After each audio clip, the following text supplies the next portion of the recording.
excuse me, on the left over here, we have individuals who are religious fundamentalists, religious fanatics, and this is the expression, RT-PCR, real-time PCR expression of the VMAT2 gene. Over here, we have individuals. So let me complete. So over here, we have individuals who are not particularly fundamentalists, not particularly religious, and you can see there's a much reduced expression of this particular gene, the VMAT2 gene.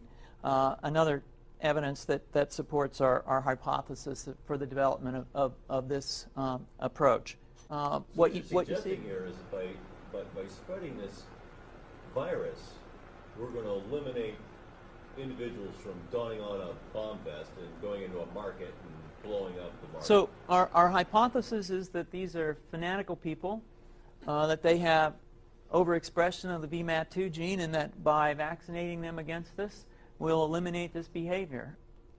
So we have some very, very remarkable data in this next slide. Here we have two brain scans. These are fMRIs. These are two different individuals with different levels of expression of VMAT2. On top is an individual who's a religious fanatic, an individual, and we've repeated this numerous times, that has high levels of VMAT2. Now, this individual down here who had low levels of the VMAT2 gene, this individual would self-describe as not particularly religious. In each case, these individuals were read a religious text.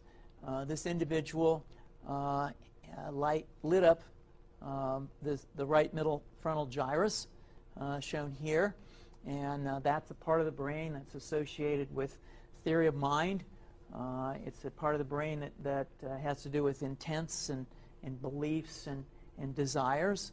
In marked contrast, here's an individual who would not particularly self-describe as religious, and when they're read a religious text, what you see is that this part of the brain called the anterior insula lights up. This is a part of the brain that's associated with disgust or displeasure on hearing something.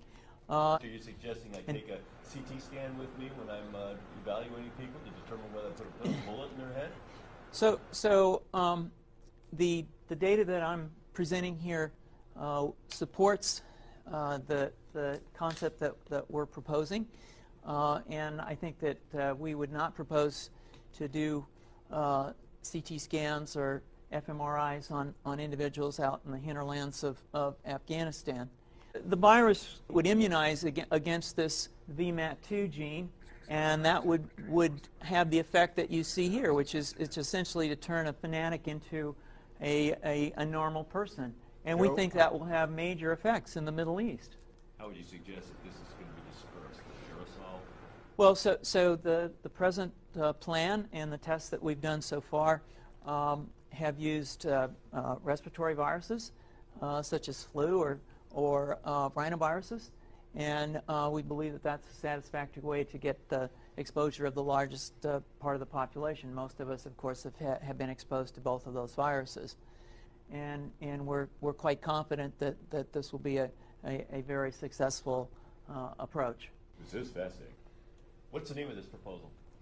Yeah, so the name of this project is FunVax, which is the vaccine for religious fundamentalism. And you have a proposal already?